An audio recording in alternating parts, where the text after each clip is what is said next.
तेजी की तरफ ट्रेड बनता हुआ दिखाई दे रहा है। तेजी मेंटेन होनी चाहिए और उम्मीद तो यही है कि 17,800 की तरफ वो एक्सपायरी रहेगी। रुचित, मॉर्निंग, बताइए आपकी अप्रोच क्या है। और रुचित, इस बारी क्या हुआ, ट्रेड्स चल नहीं रहे हैं या फिर टाइमली आप निकल नहीं पा रहे हैं? वेरी गुड मॉर्निंग अर्षदा जी।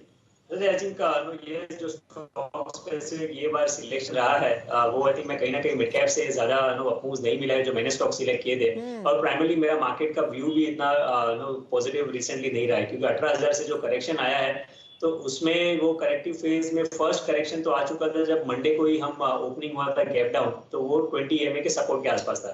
तो ये वहां से पुल बैक मूव आया, बट अभी भी मैं कन्विंस नहीं हूँ कि ये अप ट्रेंड का पार्ट है और अभी करंटली रेजिस्टेंस के आसपास है। तो क्योंकि मैं ऑलरेडी कॉशियस हूँ, तो आई थिंक यही एक प्राइम रीजन रहा है कि पुल बैक मूव में मैंने पार्टिसिपेट नहीं किया है। अब जनरली अर्षदा जी काफी बार होता है कि एक तो या तो आप ट्रेंड के साथ में ही रहिए या तो हर पुल बैक को भी ट्रेड करिए। सो मेरा जो अप्रोच जनरली रहता है वो ट्रेंड के साथ रहने का होता है। तो ऐसे पुल बैक मूव्स में जनरली फिर वो कॉल्स वर्क नहीं करते, तो इसीलिए आई थिंक ये भी क्योंकि पुल बैक मूव रहा है और मेरा व्यू इतना पॉजिटिव मार्केट पे नहीं रहा है, I think that's the main reason के यहाँ पे पोर्टफोलियो भी इतना परफॉर्म नहीं कर रहा है। ओके, तो कोई नहीं, आज का दिन है और कल का दिन we've seen even worse performers coming back into the black, तो आपके लिए मौका है। आपकी अप्रोच अब क्या रहेगी? आपको लग रहा है कि ये डाउनसाइड फिर आ सकता है इंडेक्स में? एक्सपायरी के लिए क्या प्ले रहेगा रुचित?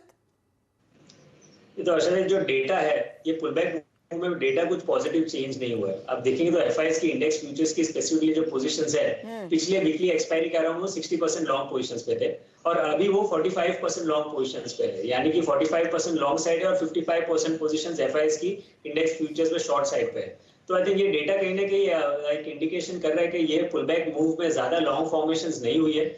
तो हमें लग रहा है कि यहाँ पे अपसाइड काफी रिस्ट्रिक्टेड रहेगा और जो रिट्रेसमेंट्स है 17,750 के आसपास निफ्टी में हर्डल है और बैंक निफ्टी ऑलरेडी 78.6% रिट्रेस कर चुका है। तो आज के सेशन के लिए आई थिंक यहाँ से अपसाइड मार्केट्स के लिए लिमिटेड रहेगा। अब वेदर प्रॉफिट बुकिंग आज के सेकेंड हाफ में आती है या कल के सेशन में ऐसे आती है, वो कहना फिलहाल डिफिकल्ट है और रोल ओवर फिगर्स पे ज्यादा डिपेंड रहेगा। But for now I think आज अपसाइड इंडेक्स के लिए लिमिटेड रहेगा और जो स्टॉक स्पेसिफिक एक्शन है मे बी हुए रहेगा। सो इंडेक्स वुड इधर कंसोलिडेट हो गया या फिर एक करेक्शन आपको सेकंड हाफ में या प्रॉफिट बुकिंग सेकंड हाफ में आप देखने मिल सकती है।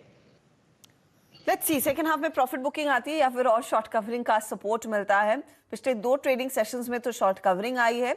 आज हालांकि सुबह में तेजी हो गई, तो दूसरे हाफ में देखना जरूरी है कि चलेंगे या फिसलेंगे। अब बात करते हैं मेहुल से। मेहुल, बताइए आपकी अप्रोच क्या रहेगी एक्सपायरी के लिए?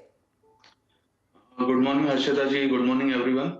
देखिए, जैसे कल मैंने कहा था, डिस्कस किया था कि मैं इस व्यू पे रहूंगा कि इंडेक्स जो भी पुल बैक दे रहा है फिलहाल उसे अवॉइड किया जाए और जब भी कोई कंफर्मेशन मिलेगा फिर से सेल का, तब हम एग्रेसिव सेल के लिए फिर से रिकमेंड करेंगे। तो मेरा व्यू अभी भी वही मेंटेन है कि आज जो 70-80 पॉइंट्स अपसाइड है मैं उसको कंप्लीटली इग्नोर कर रहा हूं और इंडेक्स में पार्टिसिपेट नहीं करूंगा मैं। इनफैक्ट यहाँ पर जब 17,700 या 17,750 जो कि गैप एरिया है, वहां पर अगर कुछ मुझे कंफर्मेशन मिला तो मैं सेल के लिए रिकमेंड करूंगा इंडेक्स में, बट वो भी कंफर्मेशन पे। जब तक ये पुल बैक चल रहा है चलने देंगे, तब तक हम स्टॉक स्पेसिफिक मूवमेंट पर ही ध्यान देंगे। तो आज भी मैं इंडिविजुअल स्टॉक्स पर ध्यान दूंगा रादर इंडेक्स की जगह पर, बिकॉज कंफर्मेशन अभी तक कोई है नहीं। सेल ऑन राइज का व्यू है, बट सेल ऑन राइज के लिए भी मुझे अभी तक कोई हिंट नहीं मिला है। सो दैट्स व्हाई मैं कंप्लीटली इंडेक्स के मूव को इग्नोर करूंगा और स्टॉक स्पेसिफिक रहने की सलाह दूंगा। Okay, stock specific